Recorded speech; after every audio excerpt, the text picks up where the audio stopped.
Hi there, welcome to another episode of the Bonsai Stuff podcast. It's me, Scott Martin. Let me start by saying Merry Christmas. This is the 46th episode for 2023 coming out on Christmas morning. Not sure there'll be too many people listening to me, but when you do listen to it, wish you a Merry Christmas to you, your nearest and dearest, and may your life be full of loads of bonsai love and happiness over the holiday period. It's a really important time of year. It's a special time of year for a lot of people. It can be a happy, sad time. I understand that. But may your bonsai be the one thing that unites us and brings us all together. All right. Been a busy week this week. It's been flat out lately. Decandling season for me has just finished. The tools have been put down. In fact, I've taken all my tools and given them a good clean. I strongly recommend that that's something you do as well, because how you leave them is how you're going to find them when you do come back to work on them at some point in the future. And 2024 for me is looking like it's going to be pretty full on with lots of travel, lots of bonsai work. So I want to make sure that everything's in tip-top condition. So I've been cleaning and oiling and sharpening and tucking things away exactly where they should be, so I know exactly what's going on with everything that's in my kit. So I've also been getting ready for Christmas. It's that that crazy time of the year, the silly season, when no doubt you can sympathise and understand where I'm coming from. Lots of get-togethers with family and friends, and the gardens had to be in perfect condition. So I've been chasing my tail, trying to keep up with the weeding and the mowing and making sure everything's looking as beautiful as possible. Also had plenty of questions about my watering system and watering in general. It's that time of year, isn't it, where things get hot and we get caught off guard, and it's a nervous time. But if you're new to a mix, if a more open mix that sort of feels like it's drying out a little bit more, best advice is I err on the side of caution and always overwater rather than underwater. But just draw a breath. Just keep an eye on your trees and don't go overboard with it. Just stay up with it. And I've also been getting a lot of the garden plants ready to go. So for anyone that's on holidays that think they get to put their feet up and sit around a pool or down the beach, if you've got property, if you're fortunate enough to have a block of land, then you certainly have to keep up with it. And holidays, I think, mean more work around the home than what they do in an office or wherever it is that you're actually getting paid for it. All right, so let's get into the podcast. This one's going to be on a decision-making checklist, something that can sort of give you a format, I suppose, for when you're about to do work on your bonsai. Just a few things that run through the back of my head. There's about 6 points that I want to go through and step through one by one. It's the second last one for the year, so it's coming to a close. So let's get into it.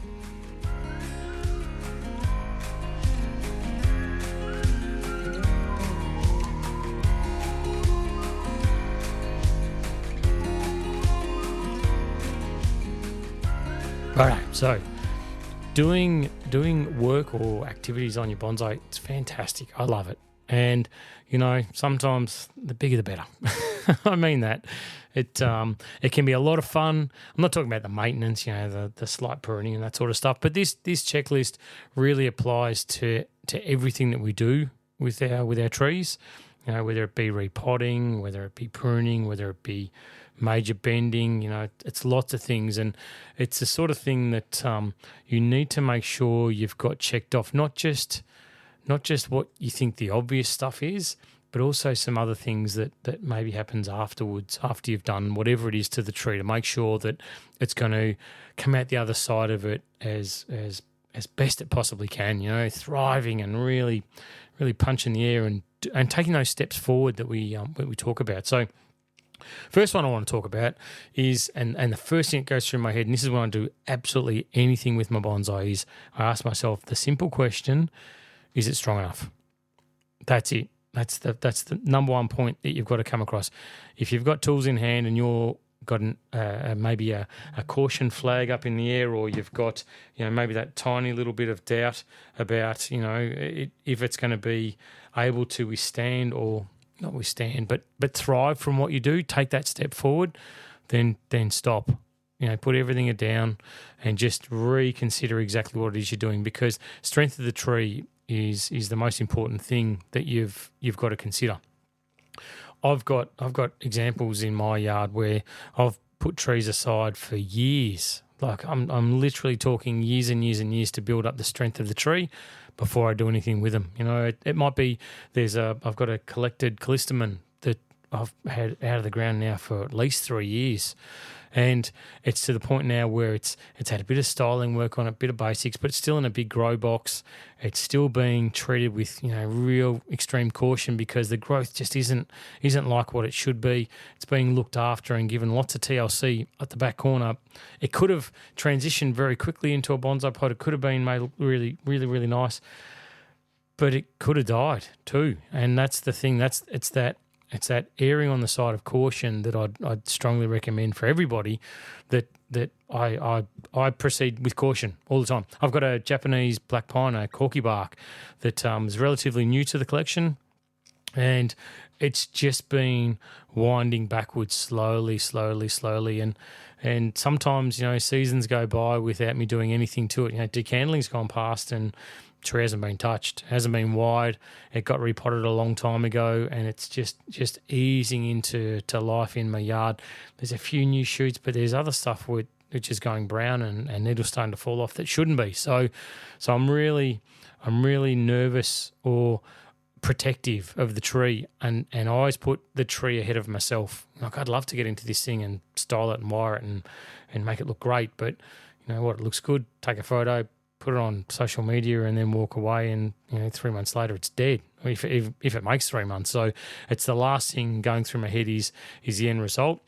More that if the tree's strong enough to take that step forward. If it's not strong enough to take the step forward, then I'll miss a year. As I've said before in the podcast plenty of times, time goes past really fast when you're talking about bonsai and you've got a good sized collection, because you've got distractions, you've got things that you have to do, things to keep you busy. And you know, I do a lot of stuff outside my own collection, so I'm not chafing at the bit to do it. If you've only got 10 trees and you know you really want to get the trunk bender out this holiday, well, you know, just think about it as to whether it's, you know, the tree's strong enough to actually undertake the task. So that's step one.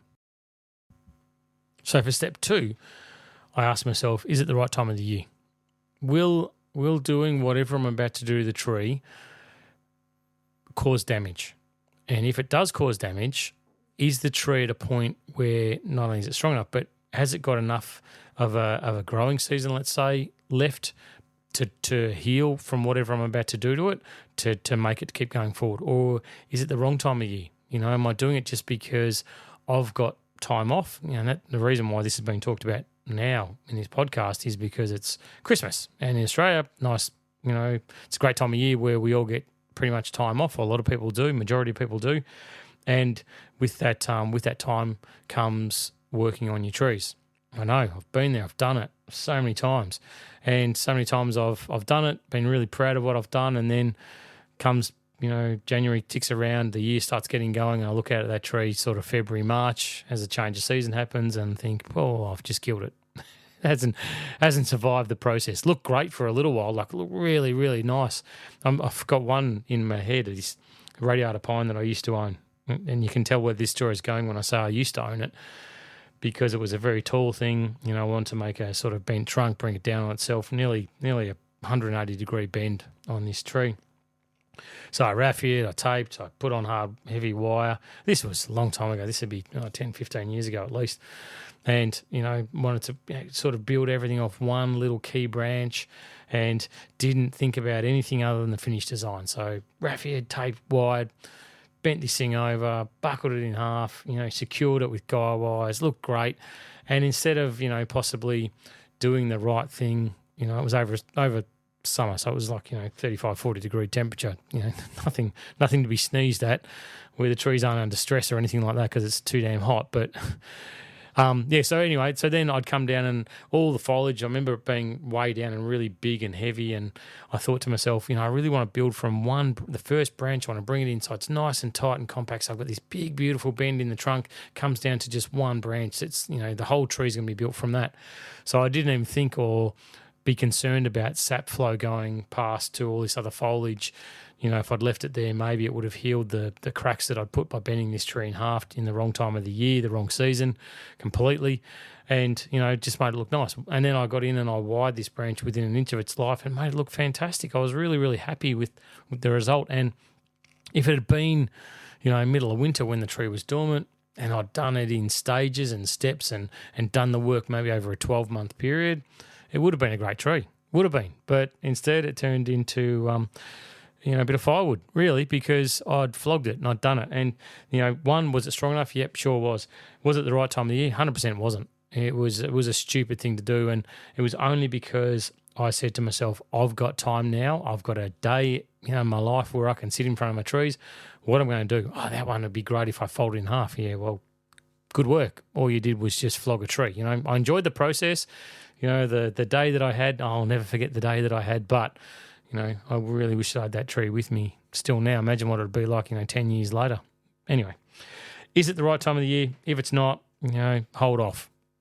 And the third one, the third thing that I talk about when I'm going through this checklist in the back of my head, would it be better or detrimental to wait? Like, you know, I go back to that radiata pine that I flogged, I smashed in half. You know, would it have been better to wait and leave the foliage on there to allow the sap to draw past the wound and broken it down, or would it have been detrimental to wait? You know, I think about detrimental is when it comes to repotting. You know, I think about that all the time. You know, is it the best thing to do, or is it detrimental to, you know, to wait? And if I wait and I don't repot, then, you know, and it's the right time of the year. So I've been through the tree strong enough. Yep, sure. Right time of the year. Yep, it's repotting season, whatever time of the year it is, that's repotting season for you. And would it be better or detrimental if I just left it? And if the tree's been in the pot too long and I don't undertake the activity, I don't repot this thing and I don't free up that root mass and get some soil in there that can allow for water flow and airflow in there, you know, will it be detrimental? Bloody oath it will be. You know, the tree will most likely struggle through summer, go backwards, and so I always say to myself, you know, I'm sure that there's other things I'd like to be doing during that time of the year, but if it's detrimental to leave it, then you have to get on with it. It's like spring pruning of your deciduous trees. If you just leave it and leave it and leave it, what happens? They keep pushing out. They get really thick, really coarse. On a refined tree, on a tree that's developed, you know, really that's it's in the refinement stage. To allow it just to continue to grow, it's going to be detrimental. But, you know, flip the coin. You've got a young tree that's just been repotted.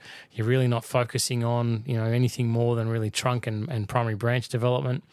Is it better to let those branches grow? Sure it is. Let them grow. Let them push and extend and get thickening on the trunk and on those key branches, and then cut them back later on. So it's actually detrimental to do the work on the tree. So that whole stage of development thing comes into it, you know, and that's why these questions are pretty generic, and you can't broad brush saying, you know, is it strong enough? That applies to every single tree. You know, is it the correct time of year? That applies to every single tree.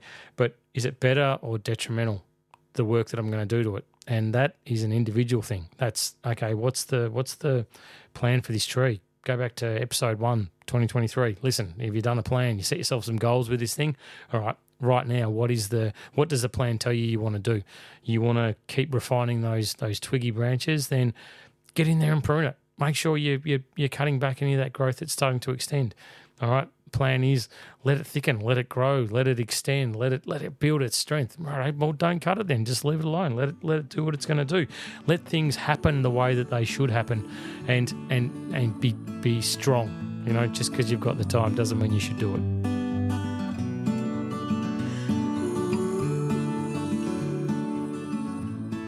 All right. So step 4 is one that I learnt the hard way. I am all about being prepared. I'm like a Boy Scout. I like to make sure that I am thoroughly prepared for whatever it is I'm going to do. And if I'm doing a demonstration for a bonsai club, I think about what I've got to do. I plan it for days in advance, and I make sure I've got every single tool that I need to do that job. There's nothing worse than getting in front of a group of people.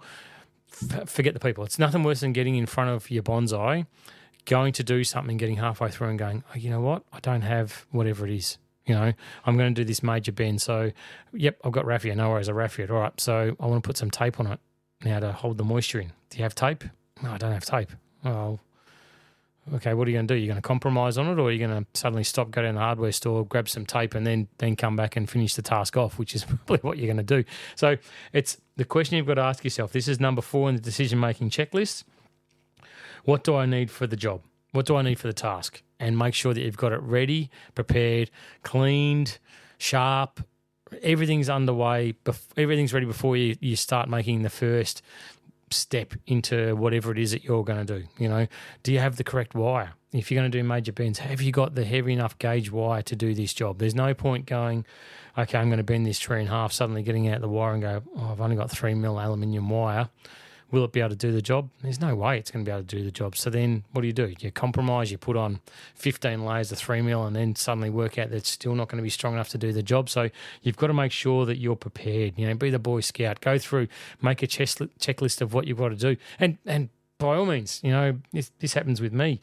People are getting ready to do air layers. I get messages all the time. Hey, what do you think I need for an air layer? And it's like, well, this, and this. And they're like, cool, okay. And I say, but have you got this as well? It's like, no, actually I didn't even think about that, And it's all those little things you've got to be prepared and search it on YouTube. Have a look and see how other people have done it. Make sure that you can mimic it, that you can replicate whatever it is that needs to happen or whatever it is that you want to do. As long as you've gone through the other 3 things on your list and you're green lighting saying, yep, it's go, we're on to do whatever it is, because all these other 3 things have been ticked off.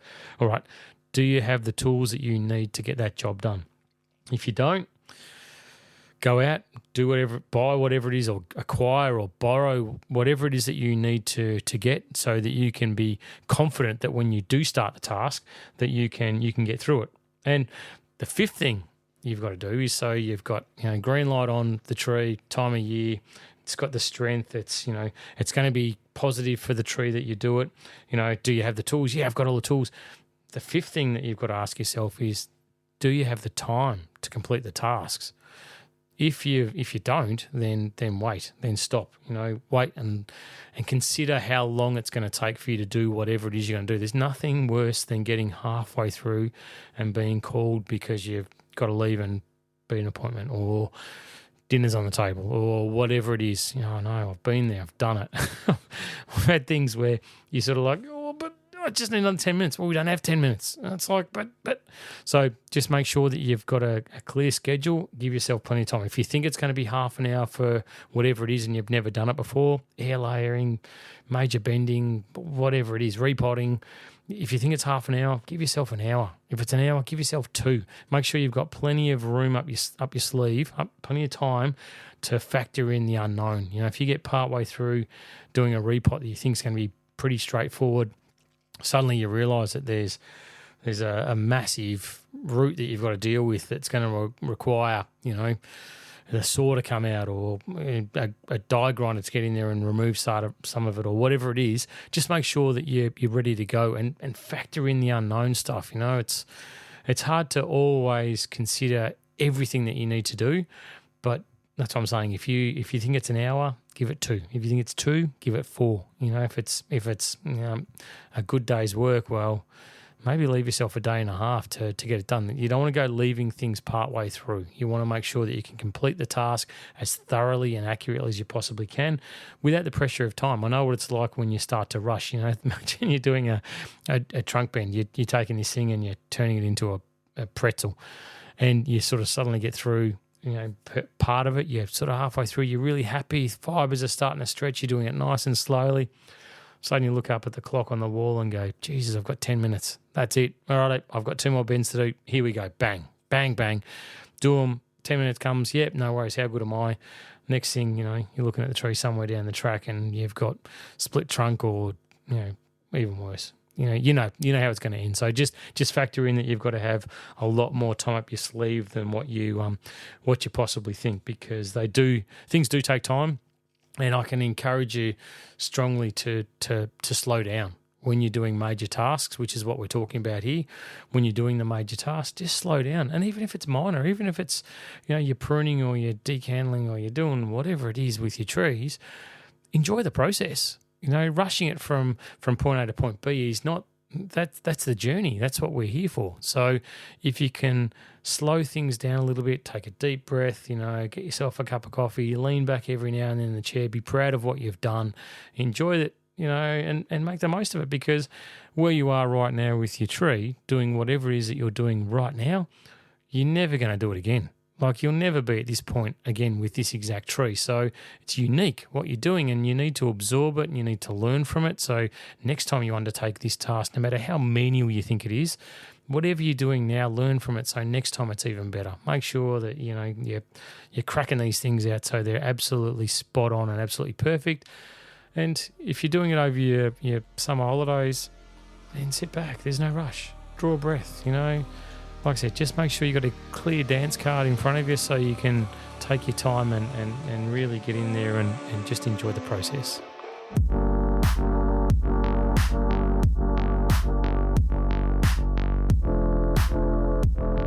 All right, so wrapping up this decision-making checklist, we'll zip through it, to where we are today. Is it strong enough? Simple, easy question. And be honest with yourself, because if it's not, for whatever reason, and you undertake whatever it is you're about to do, you need to stop and think about it. Not from your perspective, not because you've got the time, not because you're itching to use your tools. Think about it from the perspective of your bonsai, of the tree. Is it best for the tree? If your focus is on the tree and not on yourself, guarantee you'll take massive leaps forward, not only in your quality of your trees, but in your satisfaction and your happiness when it comes to your bonsai. All right, is it correct time of year? Care guides, talked about them, how, I sort of don't like them, but they can sort of help you a little bit and give you maybe a general gist if it's the right time of the year to do something like that. Use them wisely. Reach out to people around you, maybe local bonsai nurseries, bonsai clubs, bonsai friends, your bonsai network that I've talked about. Hey guys, would was this something that you'd undertake at this time of the year, or no? Or reach out to me. I'm always here. But just, is it the right time of year? Third, is it what you're doing going to be better or detrimental for the tree? If it's better, proceed. Detrimental, stop, reassess, work out exactly what you need to do to make it so it's actually better for the tree, not just for yourself. What do I need for the job? Do I have the right tools? Are they all ready to go? Is everything clean, prepared, sharp, out on the table in front of you? You don't want to go hunting around saying, God, where did I put that trunk splitter? It's got to be here somewhere, when the tree's sort of in pieces on the bench. Just make sure you've got everything ready to go. Do you have enough time? Don't put yourself under the constraint of being rushed to finish the task. If you are, you'll compromise, you'll do it too fast, and you don't get to enjoy the journey, which is what this is all about. It's why we love our trees. It's why we love doing bonsai, because it's a process. It's a journey of putting a seed in the dirt to having a masterpiece on your bench that outlasts your family tree, for goodness sake. It's the whole thing. It's beautiful. It's a beautiful thing. I love it. Anyway. Now, the last thing to wrap up the decision-making checklist for working on your trees is, what do I have to do afterwards, and am I prepared? So whatever it is that you're doing with your tree, what do you do with it after you've done the work? Does it need to go into a sheltered spot in your yard? Does it need to stay in the workshop for a period of time?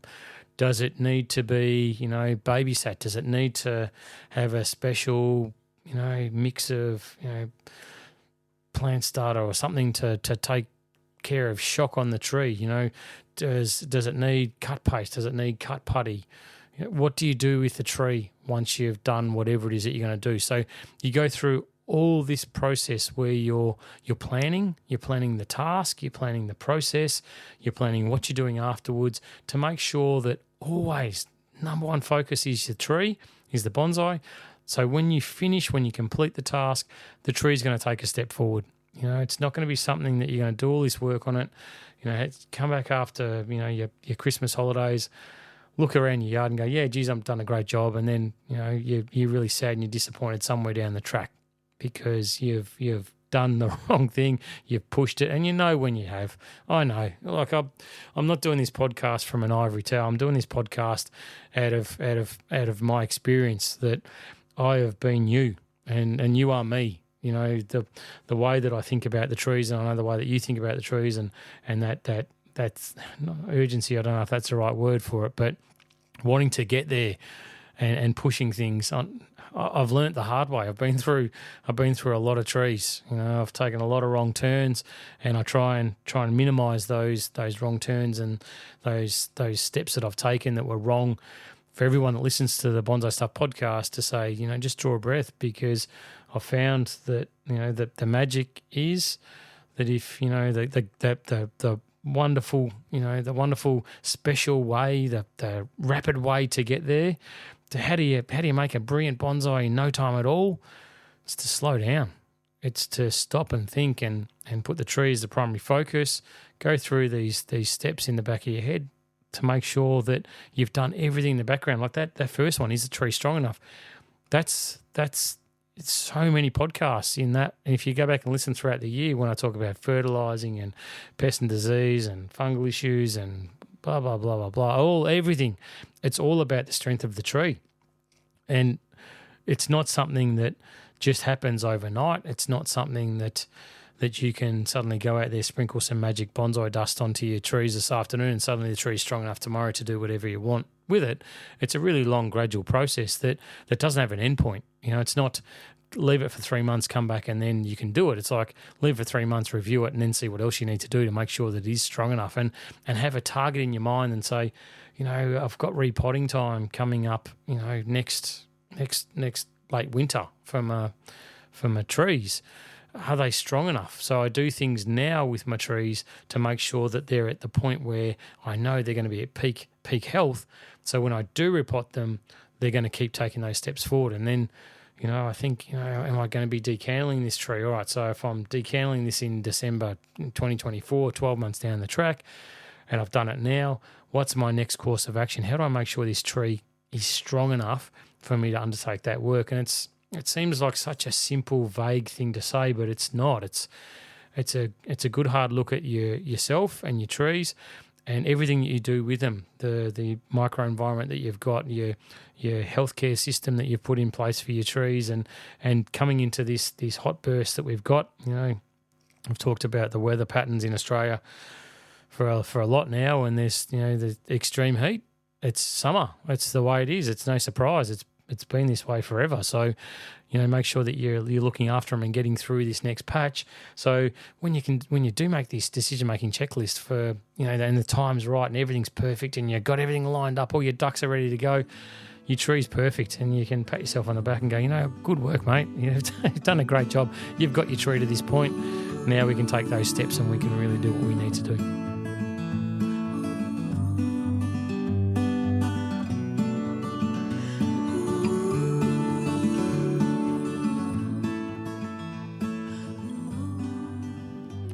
Righto, we're done, folks.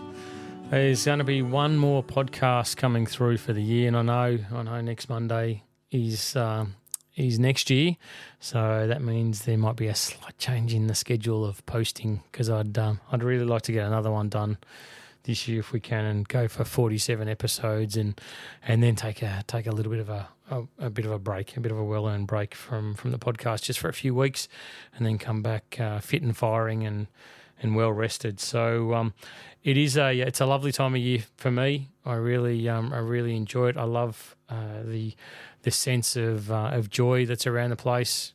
I'm not a big one on presents and all that sort of stuff, but I do love that things ease off a little bit and you get to spend a bit more time with your trees, with your bonsai. You know, spend the morning out walking around, doing simple things like weeding without the pressure to race off and jump in a car and head to an office or anything like that. Or, you know, I feel for everybody that has to do that sort of stuff on a regular basis. And hopefully this podcast coming out on the Monday morning really puts a bit of a smile on your dial for starting your week on the right bonsai foot, and pushes you and encourages you, and is a bit of a guide, like a lot of the messages that I get come through saying that. So I've really enjoyed putting this podcast together this year.